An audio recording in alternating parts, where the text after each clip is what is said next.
మహాగణాధిపతయే నమః. ఓం గురుభ్యో నమః. ఓం శ్రీమాత్రే నమః. పరమేశ్వర స్వరూపమైనటువంటి జ్యోతిష, వాస్తు మరియు ఇతర అనేకమైనటువంటి శాస్త్రములను మనకు అందించినటువంటి మహర్షులకి నమస్కారం. హయగ్రీవ హయగ్రీవ హయగ్రీవేతి యో వదేత్తస్య నిస్సరతే వాణి జహ్నుకన్యా ప్రవాహవత్. అరుణాం కరుణాతరంగితాక్షీం ధృతపాశాంకుశపుష్పబాణచాపాం అనిమాదిభిరావృతాం మయూకైః అహమిత్యేవ విభావయే భవానీం. శ్రీమాత్రే నమః. మనం ఈరోజు చెప్పుకోబోయేటువంటి టాపిక్ ఏమిటి అంటే, మే 2వ తేదీ నుంచి గురువు మారనున్నాడు. మరి మేలో మారితే ఇప్పటి నుంచి ఎందుకు చెప్తున్నారండి అంటే, ఎప్పుడు కూడా లాంగ్ టర్మ్ ప్లానెట్స్ అంటారు. అంటే లాంగ్ టర్మ్లో ఎక్కువ కాలం ఒక రాశిలో ఉంటాయి. అవి ఇంకో 2 నెలల్లో మారబోతుంది. ఈ 2 నెలల తర్వాత మారబోతుంది కాబట్టి ప్రతి గ్రహము కూడా, అంటే అందులో చిన్న గ్రహాలు అంటే షార్ట్ టర్మ్గా తిరిగేటువంటివి ఉంటాయి, ఎక్కువ కాలం ఒక్కొక్క రాశిలో ఉంటాయి. అందులో గురువు ఒకడు. అంటే గురుగ్రహం మనకి సంవత్సర కాలం, సంవత్సరం మీద ఇంకొన్ని రోజులు ఎక్కువే ఉంటాడు ఒక్కొక్క రాశిలోని. అదేవిధంగా శని 2.5 రోజులు, రాహువు కేతువు 1.5 సంవత్సరాలు ఉంటారు. వీటి ఇంపాక్ట్ కూడా మీ లైఫ్లో పెద్ద పెద్ద ఇన్సిడెంట్స్కి ఉంటుంది, పెద్ద పెద్ద నిర్ణయాలు తీసుకోవడానికి. అంటే ఎటువంటివి? వివాహం కావచ్చు, గృహ సంబంధించినటువంటి గృహము వాహనం తీసుకునేటువంటి విషయాలు కావచ్చు, విద్యా సంబంధించిన విషయాలకు కావచ్చు, అదేవిధంగా సంతాన సంబంధించిన విషయాలు కావచ్చు, ఇన్వెస్ట్మెంట్స్ రిలేటెడ్ సంబంధించిన విషయాలు కావచ్చు, ఆరోగ్య సంబంధించిన విషయాలు కావచ్చు. వీటన్నిటి మీద కూడా ఈ యొక్క ముఖ్యంగా ఈ గురుగ్రహం యొక్క ఇంపాక్ట్ అనేటువంటిది ఎక్కువగా ఉంటుంది, గుర్తుపెట్టుకోండి. అయితే ఇప్పుడు మనం ప్రతి లగ్నానికి చెప్పుకోబోతున్నాం. ఈ చెప్పుకోబోయేటువంటి అంశంలో ఒక విషయం మీరు ముఖ్యంగా గుర్తుపెట్టుకోండి. అదేమిటి అంటే, మీకు గనక మీ జన్మజాతకంలో విపరీత రాజయోగాలు, నీచభంగ రాజయోగాలు, మంచి ధనయోగాలు నడుస్తుంటే, ఈ గురువుకు సంబంధించిన దాంట్లో ఏదైనా నేను మీకు చిన్నపాటి మైనస్ ఉన్నట్టుగా చెప్పినట్లయితే కూడా మీరు దాన్ని ఏం పట్టించుకోవాల్సిన అవసరం లేదు, గుర్తుపెట్టుకోండి. ఓకే. కాకపోతే గురువు సంబంధించినవి చెప్పినవన్నీ కూడా పాజిటివ్గానే వస్తాయి ఇక్కడ, అందులో ఎటువంటి సందేహం లేదు. సో మనం ఒక్కొక్క లగ్నరీత్యా, లగ్నం తెలియని వారి రాశిరీత్యా మనం తెలుసుకుందాం. వృషభ లగ్నము, వృషభ రాశి వారికి ఈ యొక్క గురువు యొక్క సంచారం ఎటువంటి విషయాల్లో మీకు అనుకూలత ఉంది అనేటువంటిది చూసుకున్నట్లయితే, అయితే గురువు ఎప్పుడు కూడా రాశిలో సంచరించేటప్పుడు రాశి వారికి అయితే కొంతవరకు మానసిక ప్రశాంతత అనేటువంటిది జరుగుతుంది, గుర్తుపెట్టుకోండి. కాకపోతే మీకు పంచమ స్థానంలో కేతువు యొక్క సంచారం ఇంతకాలంగా ఏదైతే ఆలోచన విషయంలోని, రాజకీయ సంబంధించినటువంటి విషయాల్లోని, ప్రేమ వ్యవహారాలకు సంబంధించిన విషయాల్లోని, ఫ్రెండ్స్తోని, షేర్ మార్కెట్ సంబంధించినటువంటి విషయాల్లోని మీరు ఒక నిర్ణయం తీసుకుంటే, క్రియేటివ్ రిలేటెడ్ రంగాల్లో ఉండేటువంటి వారు, లేదా సహజంగా ఏదైనా నిర్ణయం తీసుకుంటే అది కొంచెం రాంగ్ అయి డిస్టర్బ్ అవుతున్నటువంటి వారికి ఈ యొక్క గురువు ఎప్పుడైతే ఒరిజినల్గా అయితే 2వ తేదీ నుంచి దాని ప్రభావం ఎక్కువ ఉంటుంది, కాకపోతే 1వ తేదీ నుంచి ఎంటర్ అనేది జరుగుతుంది. కాబట్టి ఈ గురువు రావడంతో వీటికి సంబంధించినటువంటి విషయాల్లో ముఖ్యంగా బాగుంటుంది. అంటే రాజకీయాలు, ఫ్రెండ్స్, ప్రేమ వ్యవహారాలు, క్రియేటివ్ రిలేటెడ్ ఆలోచన సంబంధించినటువంటి విషయాలు, సంతానం కోసం ప్రత్యేకంగా కొంతమంది చూడండి. ఇప్పుడు వృషభ రాశి వారికి ఇంతకాలం ఎప్పుడైతే పంచమ స్థానంలో కేతు ఉన్నాడో, సంతానం పొందేటువంటి అంశాల్లో కొంతమందికి ఇబ్బంది వస్తూ ఉంటుంది. అంటే అంతా చూడడానికి బాగానే ఉంటాయి కానీ ఎందుకు సంతానం కలగదు. అలాంటప్పుడు వాళ్ళు కొన్ని చికిత్సలు చేయించుకుంటూ ఉంటారు. అటువంటి వాటికి గురువు ఇచ్చేటువంటి రిజల్ట్ మంచి రిజల్ట్.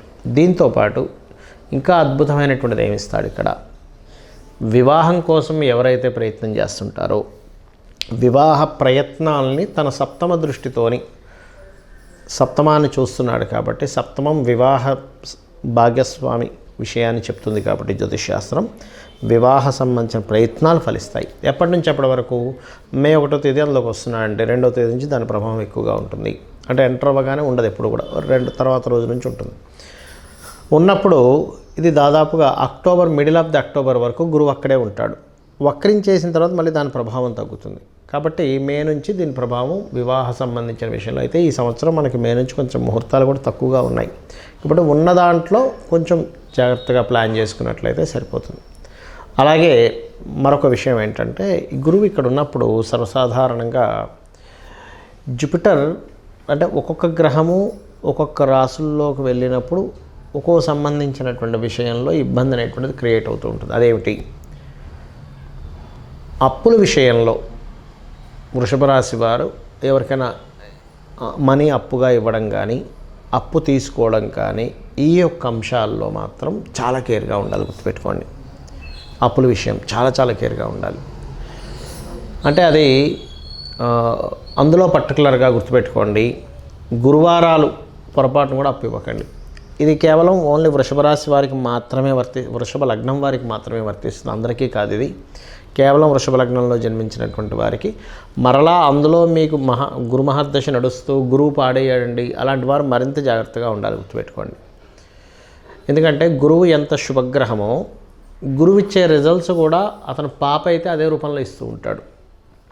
కాబట్టి ఈ విషయంలోని అంటే ఒక్కోసారి ఏం చేస్తారంటే చాలామంది ఓవర్గా అప్పులు చేసేస్తారు. అంటే దానికి ఎంత ఫండ్ కావాలి, ఎంత అవసరము, ఎంత అప్పు చేయాలి, దానికి మళ్ళీ ప్రతి నెల ఇంత కట్టాలి కదా అనేటువంటి క్యాలిక్యులేషన్ సరిగ్గా వేసుకోకుండా ఓవర్గా అప్పులు చేస్తారు. కాబట్టి గురువు ఈ రాశిలో వృషభంలో మీ రాశిలో సంచరిస్తున్నంత కాలం మీరు చేయవలసినటువంటి ముఖ్యమైనటువంటి జాగ్రత్త ఏమిటంటే అప్పులకు సంబంధించిన విషయంలోని మీరు ఎవరికైనా లోన్ ఇవ్వడం, లోన్ తీసుకోవడం, మీరు మధ్యవర్తిత్వంగా ఉండడం, ఇటువంటి విషయాల పట్ల చాలా కేర్గా ఉండాలి. ఇక అదేవిధంగా మరి దీనికి పరిహారం ఏమిటి అంటే గురువారాలు, గురు హోరల్లో వీలైనంత మట్టుకు ముఖ్యంగా గురువారాలు మనకు చూడండి ఉపవాసం చేస్తూ ఉంటారు. ఆ ఉపవాసం చేసే దాంట్లో మీకు స్తోమత కనుక ఉంది అంటే, స్తోమత అంటే ఓపిక ఉంది, అనారోగ్య సమస్యలు లేవు, చిన్నపిల్లలు కాదు, స్త్రీలు కాదు, నేను ఆరోగ్యంగా ఉన్నానండి అనుకునేవారు ఉపవాసం చేయండి. ఉపవాసం చేయలేను అనుకునేటువంటి వారు ఉపవాసానికి బదులుగా నవగ్రహాల్లో గురుగ్రహం దగ్గర దీపారాధన చేయడము, గోవులకి అరటి కాయలు తినిపించడం ద్వారా కూడా మీకు ఈ ఫలితం వస్తుంది. చాలామందికి వాళ్ళ లగ్నము, వాళ్ళ రాశి, వాళ్ళ నక్షత్రం ఏమీ తెలియదు. మరి అలాంటి వారు ఈ గురువు యొక్క మార్పు వలన కలిగే ఫలితాలను ఎలా పొందాలి? గుర్తుపెట్టుకోండి, గురువు ఎప్పుడైతే మారుతుంటాడో రాశిలో పుష్కరాలు వస్తాయి. మీకు పుష్కరాలు ఎక్కడొచ్చాయో ఆ పుష్కరాలకు వెళ్ళి అక్కడ స్నానం చేయడం ద్వారా గురువు ఇచ్చేటువంటి సంపూర్ణమైనటువంటి శుభ ఫలితాలు జరుగుతాయి. ఒకటి గుర్తుపెట్టుకోండి. రెండవది, ఏమండి మాకు గురువు ఈ సంవత్సరం మంచి ఫలితాలు ఇస్తాడా, మంచి ఫలితాలు ఇవ్వడం మాకు అర్థం కావట్లేదు, ఏం చేయాలి అంటే చాలామందికి కావాల్సిన మంచి ఫలితాలు, అశుభ ఫలితాలు ఎవరికి వద్దు, శుభ ఫలితాలే కావాలని కోరుకుంటారు, కోరుకోవాలి కూడా, అదే అందులో ఎటువంటి తప్పు లేదు.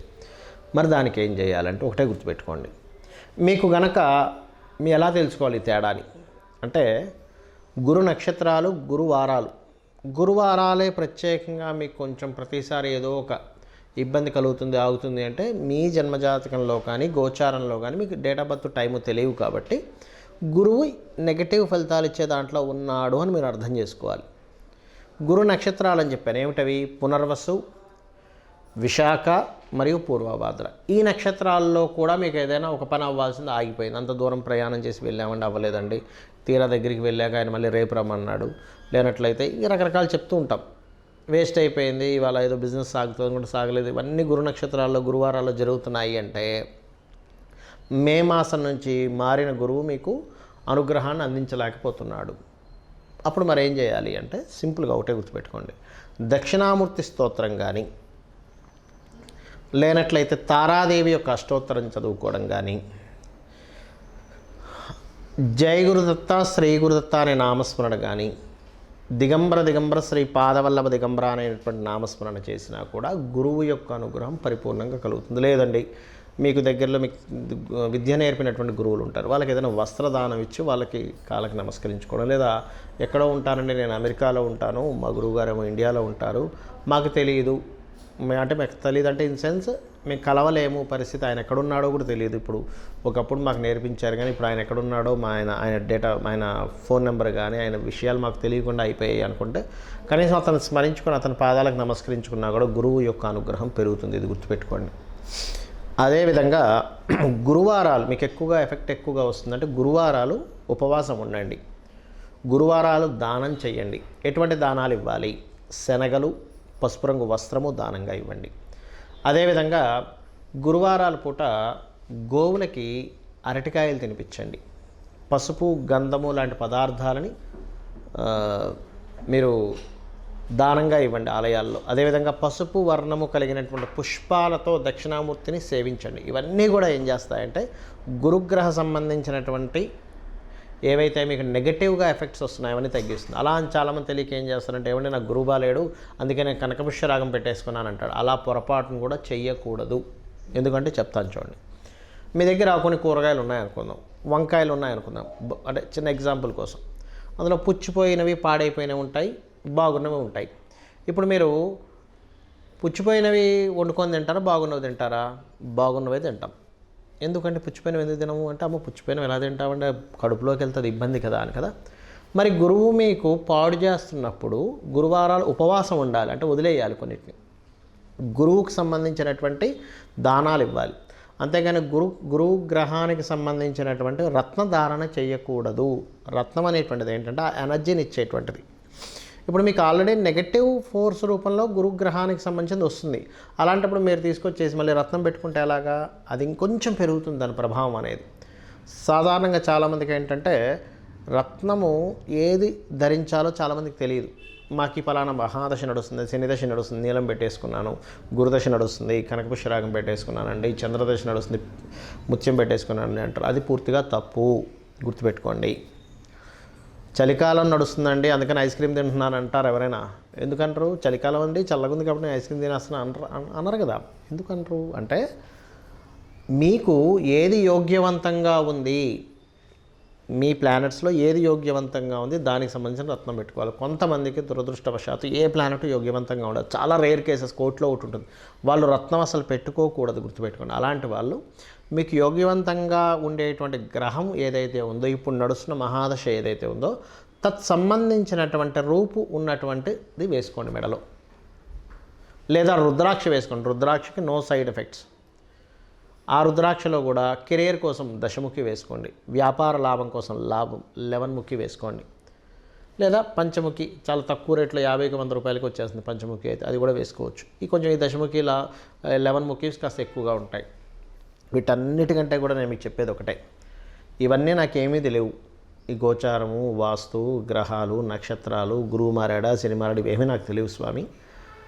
నువ్వే నాకు దిక్కు, నేను నిన్నే అన్నిట్లో చూసుకుంటూ నా పని నేను చేసుకుంటూ వెళ్ళిపోతాను అనుకునేటువంటి వారికి వీటితోని సంబంధం లేదు. ఆ లలితాంబిక అమ్మవారి పాదాలు పట్టుకొని మీ ప్రయాణం సాగించండి, అన్ని విధాలు బాగుంటుంది. శ్రీమాత్రేణ.